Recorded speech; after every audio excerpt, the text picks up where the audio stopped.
الآن ننتقل إلى دنيا. مرحبا بك أستاذة دنيا كتاب، وتفضلي مشكورة. Oui, Mariam, bonjour, vous arrivez à m'entendre? Oui, oui, Allô? Et je pense que j'ai un souci de micro. oui, Allô, vous arrivez à m'entendre? Oui, Mariam, vous arrivez à oui, m'entendre? oui. Super. Donc, نعم. bonjour tout le monde. J'espère que vous allez bien. D'accord, je pense qu'il y a un décalage, c'est pas grave. Donc, j'espère que vous allez bien. Merci pour la présentation de tout à l'heure. Merci aussi pour l'invitation.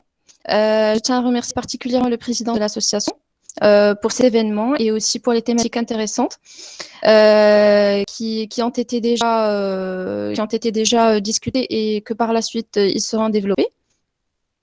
Je vais me présenter brièvement. Je suis Dunia Kitab, je suis présidente du conseil d'administration de la Confédération des jeunes entreprises marocaines, qui se trouve être un acteur pour la promotion de l'entrepreneuriat, notamment auprès des jeunes étudiants qui sont toujours à l'école, au banc de l'école supérieure marocaine particulièrement.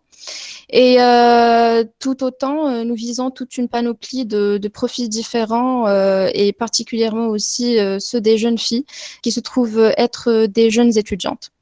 Donc, nous avons parmi nous des juniors entrepreneurs et aujourd'hui, je vous remercie encore une fois pour l'invitation. J'imagine que je suis là pour discuter d'une thématique qui est très importante, qui lie à la fois le digital et l'entrepreneuriat féminin.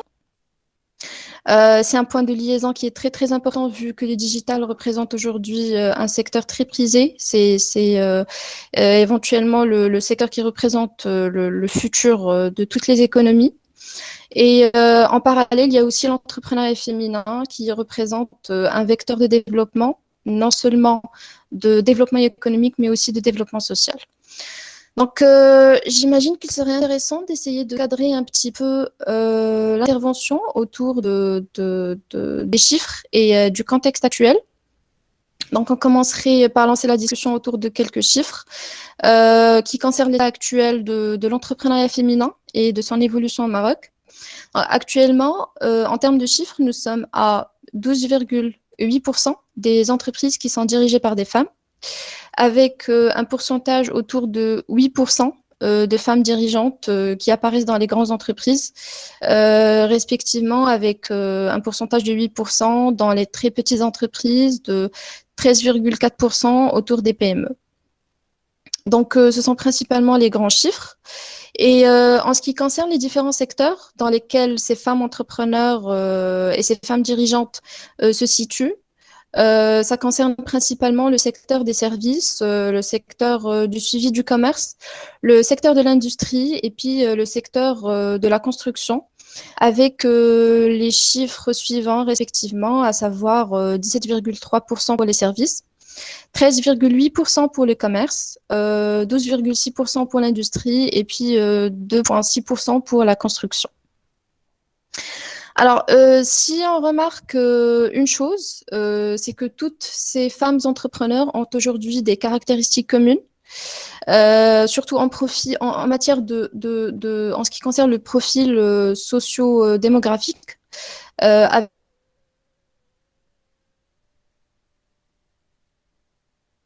un âge moyen qui se situe entre 35 et 44 ans.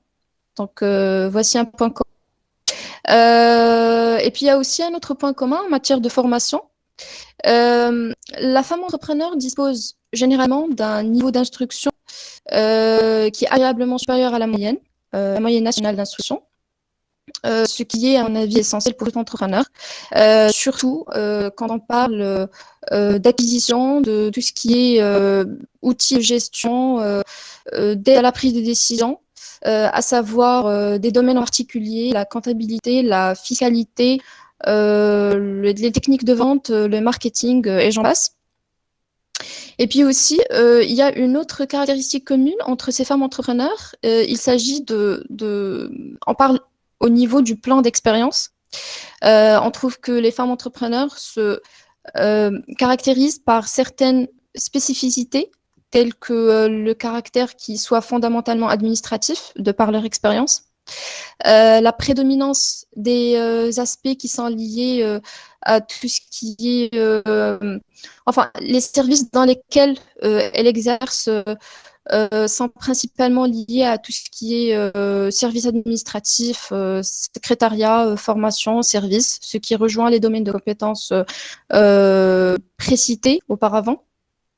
Et à considérer le profil, que ce soit au niveau de formation, au niveau sociodémographique ou au niveau expérience professionnelle, on trouve toujours que ces femmes entrepreneurs font face à certains obstacles et à certaines difficultés qui se répètent. Naturellement et a priori, les points de blocage pour l'entrepreneuriat féminin sont toujours les mêmes que pour les hommes. On parle de difficultés d'accompagnement, ce qui est très très important. On parle d'un manque d'orientation, qui de toute évidence parvient de la difficulté d'accompagnement.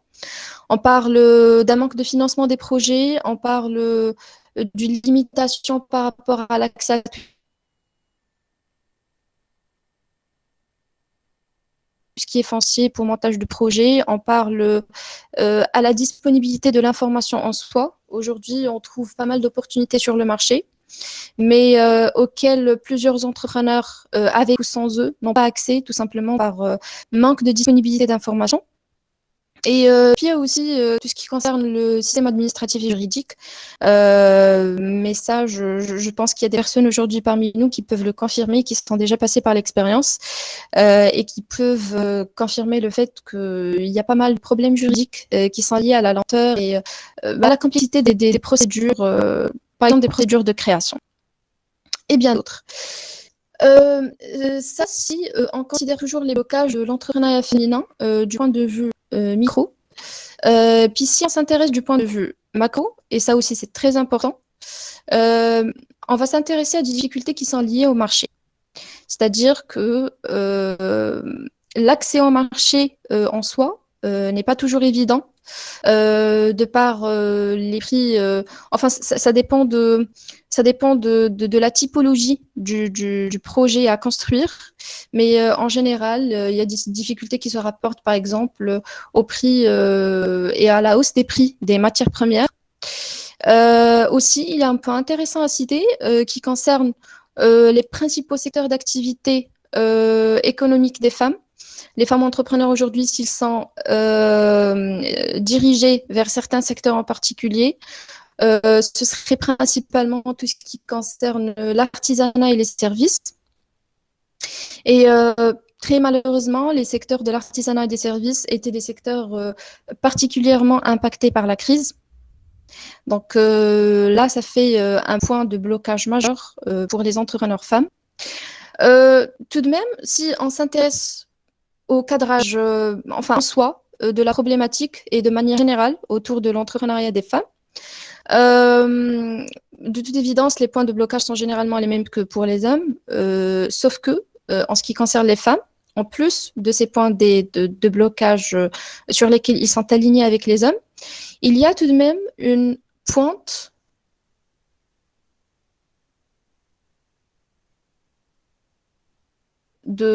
une pointe de persistance qui est liée au contexte surtout social. En contexte social, c'est-à-dire aux limites sociétales qui sont naturellement acquises et pas que, qui sont aussi imposées aux femmes entrepreneurs en marque. Donc, en termes de contraintes socioculturelles, on met en avant toujours le rôle de la femme, de toute évidence selon la culture, qui est généralement limité à un cadre familial avec une responsabilité qui est principalement axée sur la famille, éventuellement sans valeur ajoutée économique. Donc, on est plus dans une optique principalement reproduction, ce qui nous ramène au fait que les aptitudes de chaque génération de filles, qui sont donc limitées et non développées pour acquérir des caractéristiques essentielles pour les entrepreneurs, surtout, quand je parle de caractéristiques, j'entends par là tout ce qui concerne principalement la prise de risque et la sphère de l'innovation. c'est-à-dire le goût pour l'innovation. Et ça, c'est très important, c'est un point très intéressant, parce que justement, cette caractéristique-là répondrait parfaitement à la thématique d'aujourd'hui qui essaie de lier le digital à l'entrepreneuriat féminin. Donc justement, le secteur du digital, qui est un secteur des plus prisés et des plus prometteurs, tout en faisant un retour certainement axé sur l'entrepreneuriat féminin, toujours parce que l'objectif est de le mettre à l'honneur, surtout que c'est un véritable levier du développement, pas uniquement économique mais social, et qui sera à coup sûr catalyseur catalyseur de l'économique par la suite. Donc là, si on fait un retour sur la thématique principale, l'objectif est de mettre à l'honneur l'entrepreneuriat féminin en essayant de la lier aux différentes opportunités que représente l'entrepreneuriat vis-à-vis du digital aujourd'hui. Bien évidemment, tout en cherchant à encourager de manière particulière les femmes à entreprendre vis-à-vis du secteur. Ce qui amènerait à axer et à chercher à défier les inégalités, à revendiquer la position professionnelle et par-dessus reconnaître la femme comme un élément qui soit très important de la société qui permettra de favoriser justement ce développement tant économique que social.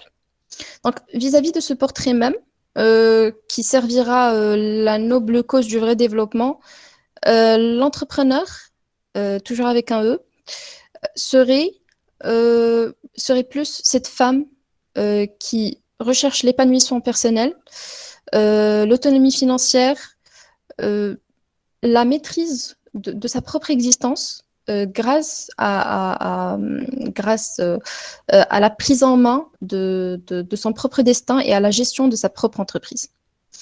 Et c'est extrêmement important et vital d'encourager l'émancipation de la femme dans ce sens et son intégration de plus en plus importante et pesante sur la scène économique et entrepreneuriale. Et justement, en parlant de positionnement,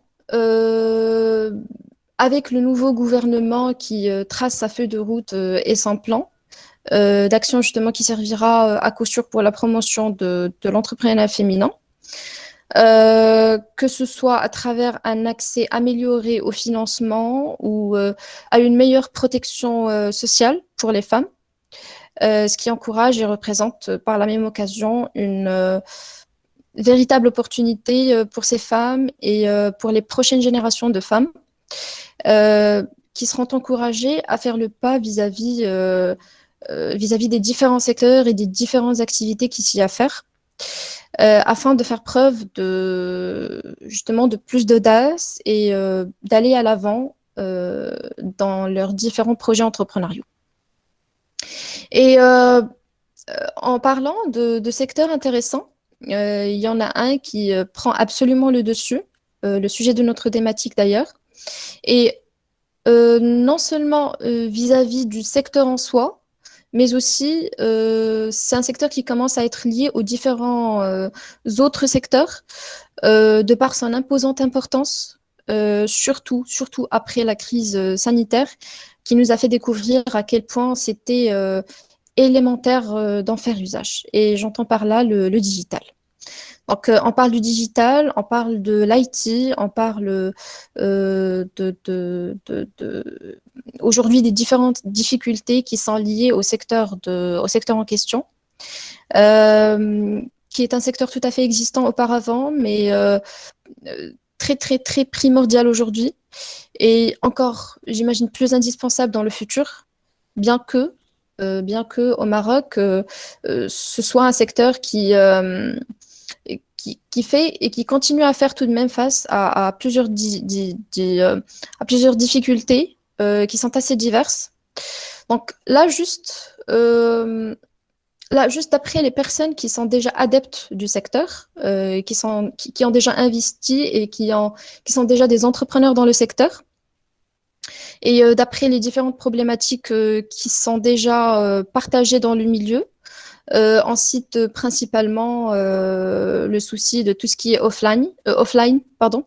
J'imagine qu'il y a plusieurs personnes qui ont déjà un pas là-dedans aujourd'hui et qui peuvent confirmer cette problématique qui concerne tout ce qui est offline, qui est très répandu. En fait, pour rebondir sur une petite définition de tout ce qui est problématique liée au digital et à l'offline du digital, cela signifierait que les différentes transactions qui sont effectuées à travers une plateforme aujourd'hui pour un projet digital quelconque ne sont pas assez sécurisées. Et là, j'entends par transaction l'ensemble des échanges, surtout monétaires, c'est-à-dire le paiement et la contrepartie du service. Principalement, les différentes actions ne sont pas donc sécurisées tant qu'il n'y a pas une interaction directe avec le client. Donc, c'est à partir de là que la vraie problématique du offline pardon, est relevée. Et si on prend à titre d'exemple, par exemple, on a Jumia, qui est un acteur de référence sur le marché, qui n'a pas changé son business model aujourd'hui de paiement en ligne par un paiement, enfin, qui n'a pas remplacé son paiement en ligne par un autre paiement qui soit à la livraison. Donc, Jumia n'a pas changé son business model par hasard. Au contraire, elle maintient toujours celui du paiement en ligne parce qu'elle est justement consciente du risque que représente le offline pardon, par rapport à son secteur d'activité. Donc là, ça fait partie d'un parmi les risques que se partagent les différents acteurs du secteur en question. Et puis, il y a aussi d'autres difficultés qui se rapportent aux personnes qu'on implique, au sein de nos projets. J'entends par les personnes qu'on implique au sein de nos projets, les personnes qu'on cherche à recruter pour monter un projet dans le digital. Le problème qui se rapporte à la qualification, j'imagine qu'il est tout de même difficile de tomber sur des employés qui soient qualifiés. Et même si on tombe dessus avec toute l'offre qui existe sur le marché, ils sont difficilement accessibles. Donc, le fait de recruter les bons talents représente, je ne vais pas dire une difficulté en soi, mais représente surtout un défi à surmonter vis-à-vis de ce secteur pour toutes les personnes qui veulent se lancer dans tout ce qui est entrepreneuriat digital.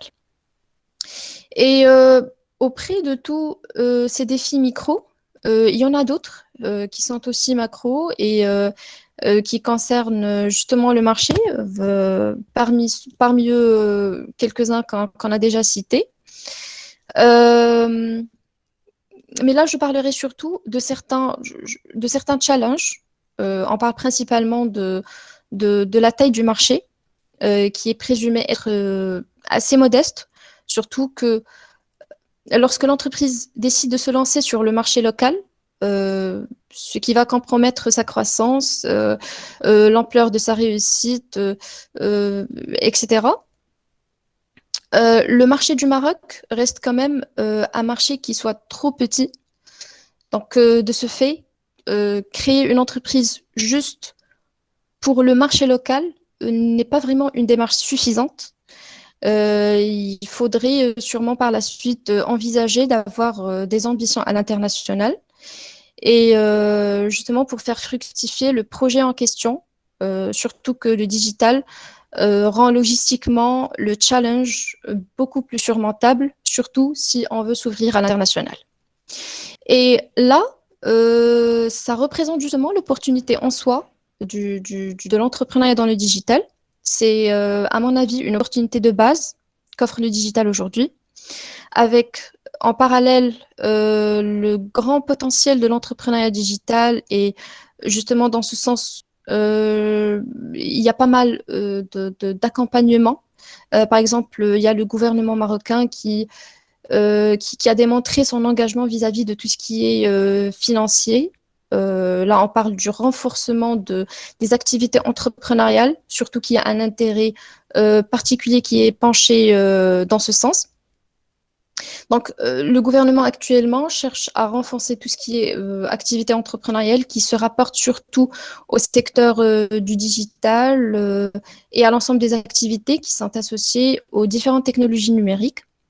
Donc, on peut par exemple déjà citer des opportunités de financement qui sont très intéressantes et qui ont été soutenues justement par le gouvernement. Par exemple, Innov Invest, plutôt dire Innov Fund Invest, qui ont une capacité de financement qui arrive aujourd'hui jusqu'à 700 millions de dirhams, ce qui est pas mal du tout, surtout que c'est dédié exclusivement aux startups technologiques qui sont innovantes, qui est naturellement une condition sine qua non,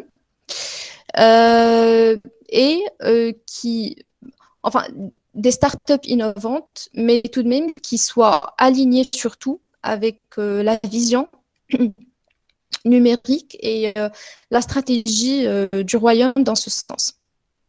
Donc là, ce sont d'excellentes opportunités où des startups et des projets peuvent voir le jour, surtout à considérer qu'au cours de ces dernières années, et j'imagine que tout le monde serait d'accord avec moi, pour dire que les progrès des technologies numériques et l'adoption massive d'Internet ont créé de nouveaux marchés qui sont très, très importants, très intéressants, pour de nouveaux types justement d'activités entrepreneuriales pour répondre à ces demandes cumulantes. Des fois même à tel point que ces mêmes startups mettent ou arrivent à mettre en péril la continuité même d'exploitation des multinationales qui existent déjà sur le marché. Et encore, ce qui est encore mieux, par-dessus tout, c'est que l'adoption des projets qui sont assez porteurs dans le secteur et aujourd'hui plus pour l'innovation que par le financement. Donc, concrètement, le financement, bien qu'il y ait des opportunités très intéressantes sur le marché, ne représente pas le challenge en soi autant que surtout vis-à-vis du secteur du digital. Les ressources financières minimales nécessaires pour établir une entreprise digitale rend l'entrepreneuriat digital beaucoup plus approprié pour les personnes qui sont marginalisées et qui ont des difficultés à s'insérer, par exemple, dans le milieu du travail ou à s'acquitter des ressources financières pour lancer leurs affaires. Donc, on est plus dans une et un besoin, surtout, d'innovation plus que celui de financement. Et de toute évidence, il y a aussi d'autres besoins à considérer, par exemple, la suffisance d'une structure technologique ou encore du point de vue organisation et cadrage juridique. Là encore, j'imagine qu'il y aura pas mal d'entrepreneurs aujourd'hui qui seront d'accord avec moi. Si on dit que dans l'affaire digitale, il n'y a pas vraiment de réglementation qui soit adaptée à la sphère en question et qui nous fait, en fait, ce qui nous fait rebondir sur l'une des problématiques déjà de l'entrepreneuriat, pas que digital, c'est le fait de ne pas avoir une règle assez fluide et assez pour faciliter les démarches à l'ensemble des porteurs de projets. Donc là, puisqu'il n'y a pas de réglementation adaptée au secteur du digital, pour, par exemple, essayer de pallier à l'une des problématiques qu'on a déjà citées et qui est le offline, le paiement en ligne. Il n'y a pas vraiment de texte juridique clair qui permette la sécurisation du paiement en ligne. Donc là, ça rentre toujours dans la sphère de tout ce qui est juridique, quand bien même ce sont des difficultés de marché qui seront certainement, et là encore c'est intéressant, qui seront certainement, sûrement une fois il y a plus d'acteurs sur le marché, ce qui permettra et ce qui se fera naturellement vu que c'est un secteur qui est très porteur aujourd'hui et qui représente le futur justement des économies. Donc, pour faire le tour, la création dans un contexte digital est aujourd'hui, je dirais, l'un des domaines les plus intéressants pour entreprendre tant qu'on arrive à comprendre et à mettre en œuvre notre service.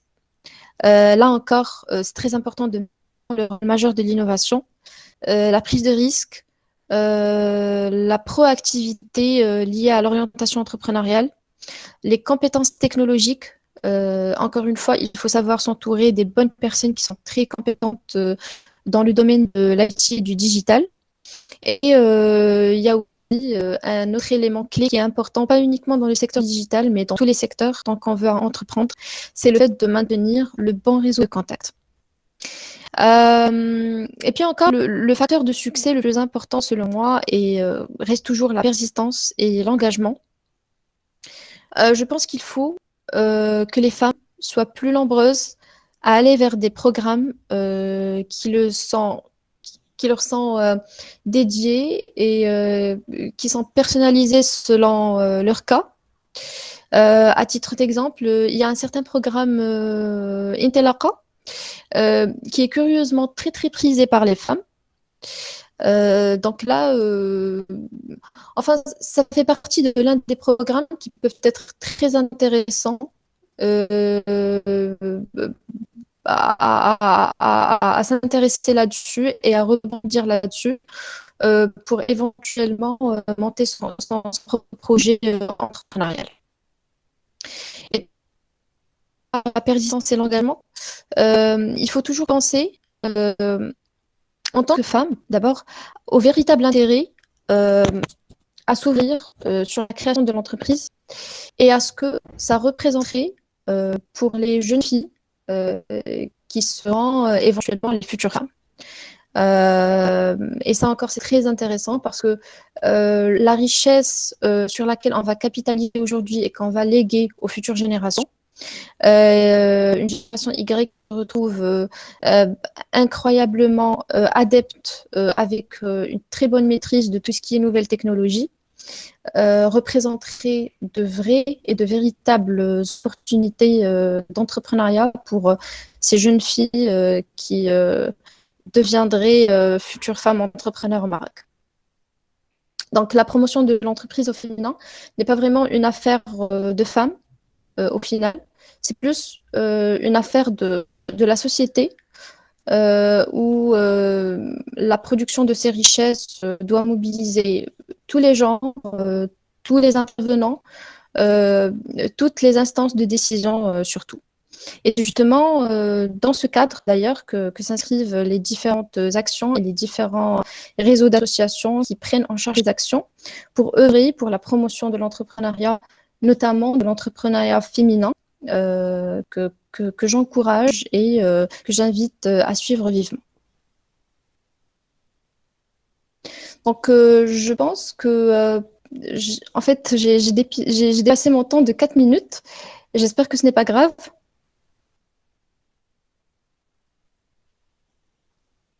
Allô, vous arrivez à لا ماشي m'entendre? مشكل. وي وي وي J'espère que je ne vous perds تفضلي. pas.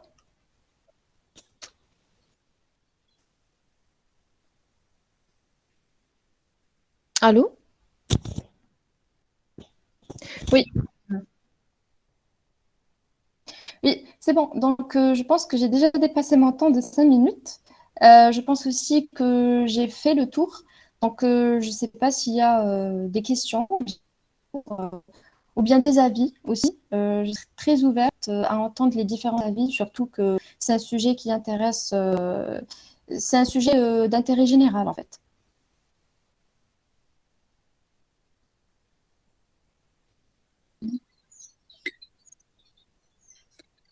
نعم.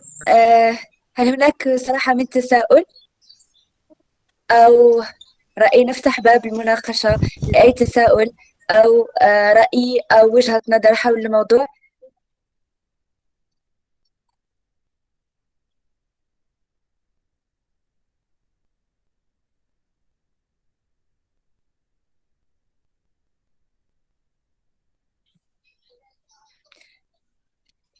شكرا دنيا على شكرا أستاذة دنيا على هاد لي زانفورماسيون بزاف اللي استفدنا منهم صراحة.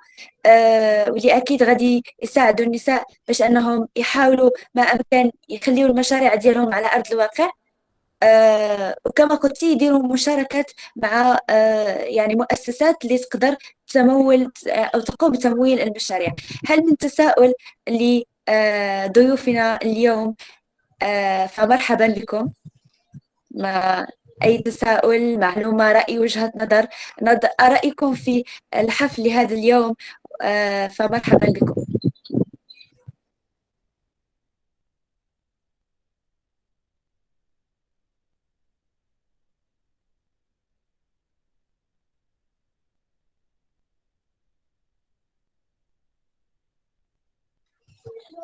ما كان حتى شي تساؤل. En fait, j'aimerais juste إذن Alors, rebondir bonjour. sur Salam alaikum. Vous arrivez j'imagine à qu'il y a m'entendre? aussi des femmes entrepreneurs parmi nous aujourd'hui et que sûrement à travers cette discussion, ils ont... Oui, donc, mais j'imagine... Oui.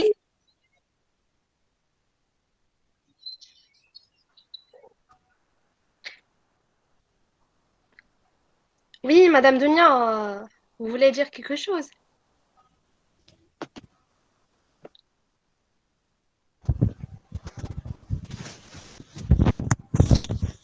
oui, Mariam.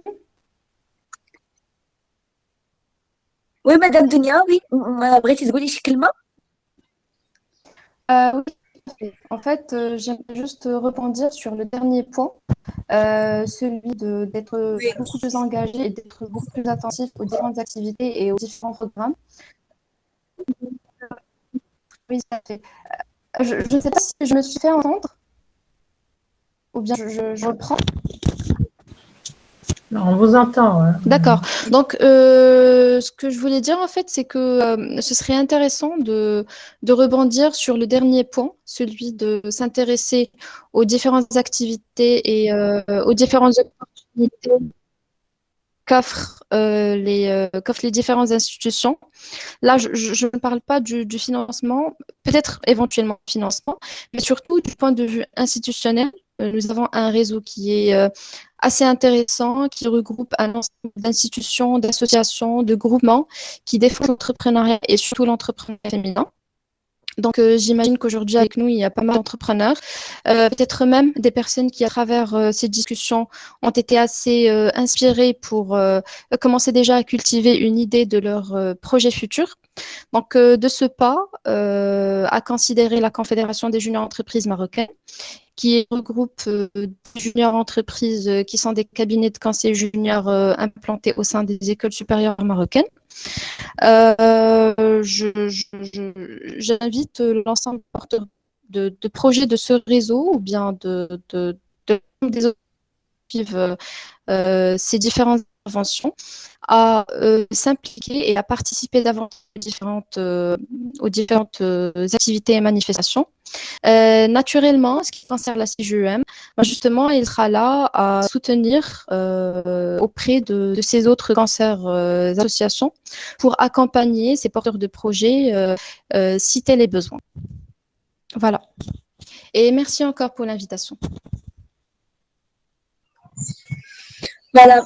شكرا دنيا. شكرا جزيلا على هذه المعلومات. كان شي تدخل من إكرام؟ إكرام بغيتي تقولي شي تساؤل؟ Oui, Mariam. Oui, je suis là. Oui, تفضلي. Alors, j'ai voulu juste remercier Madame Sehla Sharif Onis et Madame Dunia Kitab pour toutes ces informations. C'était vraiment très utile, surtout pour une voilà, jeune étudiante qui vient de créer cette conception pour se lancer dans l'entrepreneuriat. En fait, ce que j'ai voulu demander, c'est que si vous pouvez nous donner, si je vous demande un conseil clé pour les jeunes étudiantes qui veulent se lancer dans l'entrepreneuriat, surtout avec tout ce qui s'est passé de la crise sanitaire de la COVID-19. Moi, personnellement, je m'intéresse au secteur de l'événementiel et comme vous savez tous, c'est le secteur le plus touché durant cette crise. Donc, qu'est-ce que vous pouvez me dire à propos voilà, de la nouvelle, durant la nouvelle génération de ces entreprises qui devront être créées d'ici 5 ans, par exemple?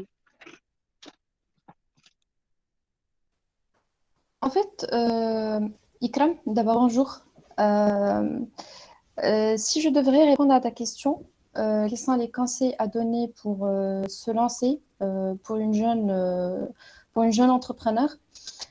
Surtout que apparemment ce que tu vises, c'est un secteur qui a effectivement été impacté par la crise sanitaire, mais que forcément, aux côtés des autres secteurs, il va devoir se remettre sur pied.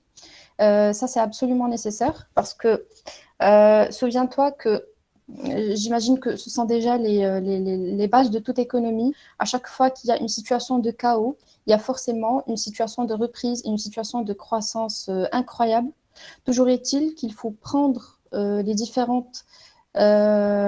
dirais qu'il faut prendre les différentes leçons et les différentes conséquences de cette même crise et d'essayer de capitaliser dessus pour en faire ressortir des moyens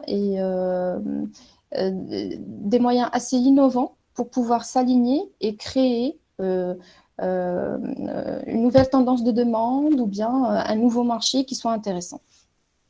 Donc, et en ce qui concerne les autres conseils, euh, franchement, et surtout vis-à-vis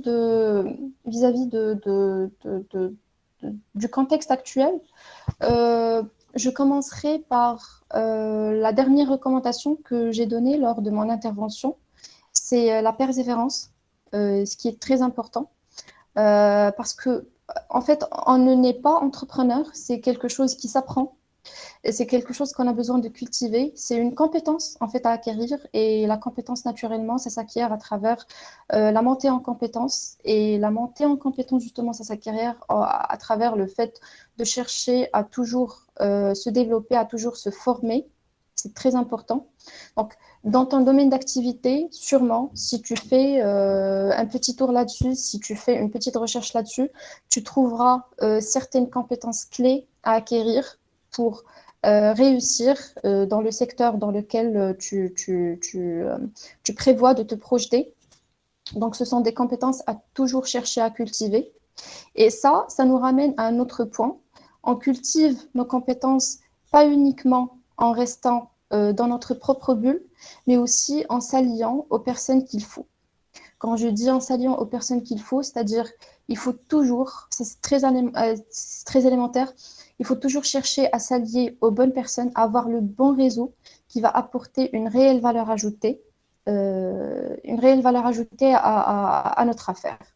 Et pas que du point de vue, enfin, considérer une vision purement commerciale ou une vision purement réseautage, mais aussi une vision développement personnel, des personnes qui vont être capables de vous inspirer, des personnes qui seront capables de vous montrer l'exemple, des personnes auprès desquelles vous serez capable d'apprendre une nouvelle chose pour arriver et parvenir à garder votre affaire pérenne et à la faire réussir éventuellement. Donc, principalement, ce sont les conseils que je vous donne.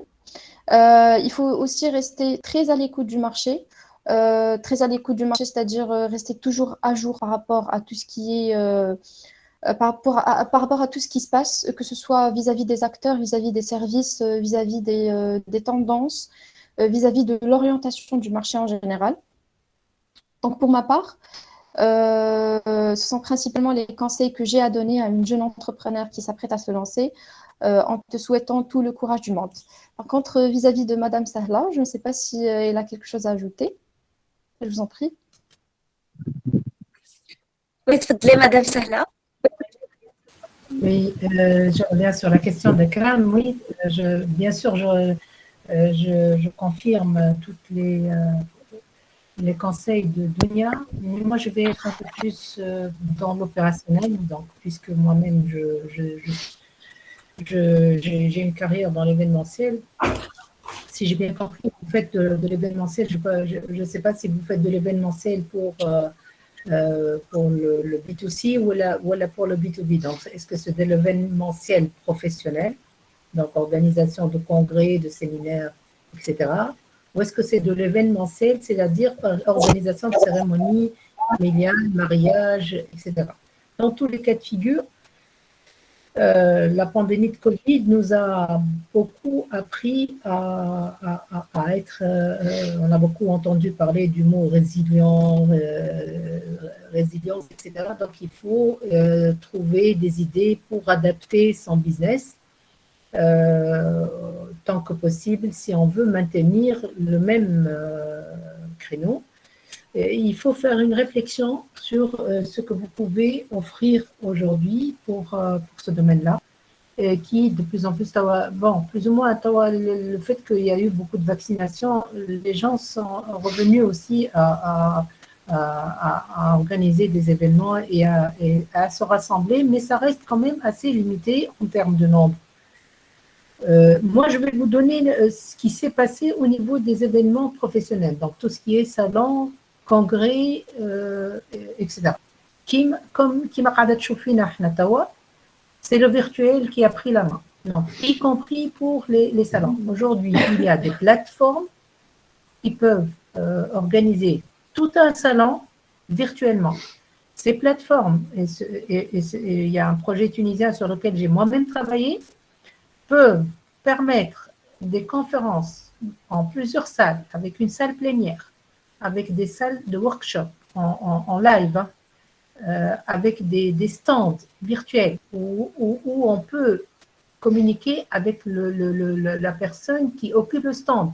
C'est-à-dire que la personne qui occupe un stand peut ouvrir un chat ou une visioconférence individuelle avec un visiteur. Donc, le digital, il n'a pas de limite au niveau de l'innovation. Ça, c'est pour ce qui est de l'événementiel professionnel. La plupart des grands organisateurs de salons, tels que par exemple Messe Frankfurt, c'est l'une des plus grandes sociétés d'événementiel professionnel en Allemagne. C'est elle qui fait le salon Electromechanica, qui fait Automechanica, pardon. Donc, elle est passée au virtuel. Hein. Elle ne peut pas arrêter d'exister. Donc, il fallait s'adapter. Pour les ménages, c'est-à-dire quelqu'un qui va organiser un anniversaire, un mariage, quelque chose comme ça, il faudra réfléchir, innover. J'ai vu des couples de mariés qui ont fait leur cérémonie de mariage tout en se connectant avec leurs parents sur un écran. Vous pouvez aussi imaginer des concepts comme ça, et vous serez peut-être la première à offrir cette possibilité. Si on ne peut pas recevoir tout le monde sur un lieu où se fait la cérémonie de mariage, on peut imaginer mettre en place des écrans géants dans une salle ou chez les gens et inviter les amis, les parents à se connecter et à partager cet événement, par exemple. Donc, l'idée, c'est de pouvoir, je ne sais pas si vous avez encore en mémoire l'un des slides que j'avais présenté tout à l'heure, le digital, ça permet de se réinventer. C'est exactement le cas ici. Donc, il faut se réinventer, au fait. Voilà, donc à mon avis, c'est ça. Mais après, vous êtes encore étudiante, vous avez encore tout le temps devant vous pour soit rester dans ce secteur, soit évoluer dans un autre. Donc, vous pouvez vous adapter en fonction du marché. Voilà. Et de vos compétences, bien sûr.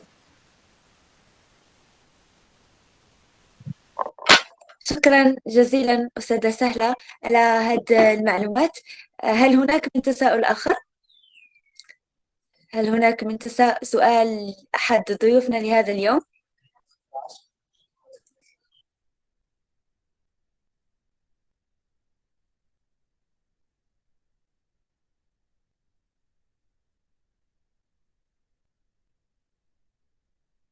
ما كانش تساؤل. شكرا مرة أخرى. حقيقة وصلنا الآن للحظة النهائية اليوم الثاني من حدث شليت.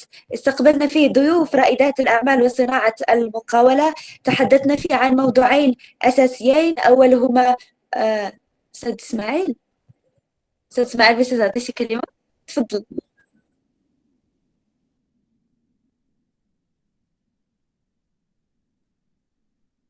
Votre micro, c'est Banani. يمكن لك ما كنسمع الصوت.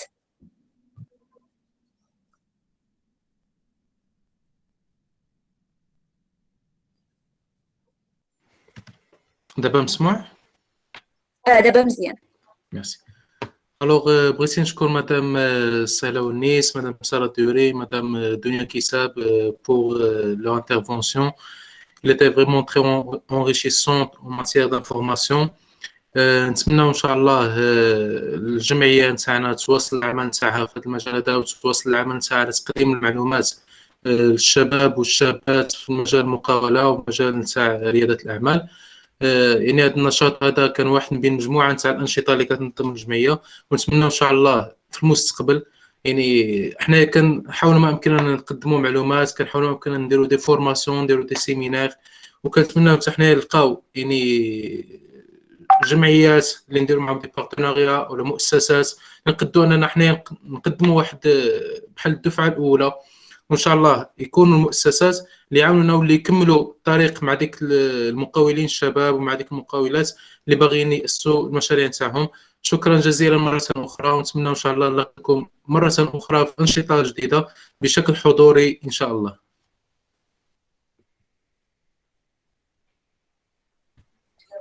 شكرا اسماعيل.